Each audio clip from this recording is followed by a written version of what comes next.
आज 14 नवंबर है। 14 नवंबर मतलब बाल दिवस।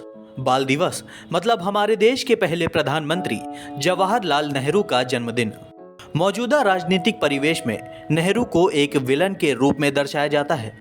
ऐसा कहा जाता है कि आज की तारीख में हमारे देश का जितना बेड़ा गढ़क है उसके लिए जवाहरलाल नेहरू ही जिम्मेदार हैं, क्योंकि उनके लिए गए फैसले देश आज भी भुगत रहा है। खैर, आज हम एक आज़ाद देश में सांस ले रहे हैं।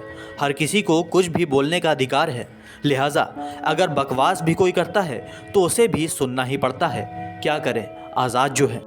लेकिन विडंबना तो देखिए ज़रा, इस आज़ादी के नायक जो रहे हैं, लोग उन्हीं के बारे में अनाप शनाप बोल रहे हैं। आज के समय में किसी को बिना ठीक से जाने बकवास करने के बजाय चाचा नेहरू को समझना चाहिए। नेहरू का व्यक्तित्व अपने आप में किसी ग्रंथ से कम नहीं है।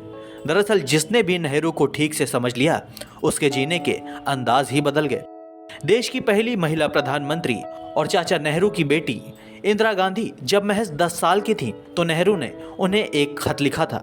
अपने खत के सहारे नेहरू ने एक प्रसंग में बेटी इंदिरा से कहा था कि संसार के देशों का इतिहास पढ़ने लगोगी तो तुम्हें उन बड़े बड़े कामों का हाल मालूम होगा जो चीन और मिस्र वालों ने किए थे। उस समय यूरोप के देशों में जंगली जातियां बसती थीं। तुम्हें हिंदुस्तान के उस शानदार जमाने का हाल भी मालूम होगा जब रामायण और महाभारत लिखे गए और हिंदुस्तान बलवान और धनवान देश था। आज हमारा मुल्क बहुत गरीब है और एक विदेशी जाति हमारे ऊपर राज कर रही है। हम अपने ही मुल्क में आज़ाद नहीं हैं और जो कुछ करना चाहें नहीं कर सकते। लेकिन ये हाल हमेशा नहीं था और अगर हम पूरी कोशिश करें तो शायद हमारा देश फिर आज़ाद हो जाए, जिससे हम गरीबों की दशा सुधर सके और हिंदुस्तान में रहना उतना ही आरामदेह हो जाए जितना कि आज यूरोप के देशों में है। आज के हालात में देश को नेहरू जैसे नेता की ज़रूरत है। अफसोस ये है कि ये संभव नहीं है। लोग तरह तरह की बातें चाचा नेहरू के बारे में करते हैं। उन्हें समझना चाहिए कि नेहरू की दूरदृष्टि ही है जो आज देश इस मुकाम पर खड़ा है, वरना दशा कुछ और ही होती।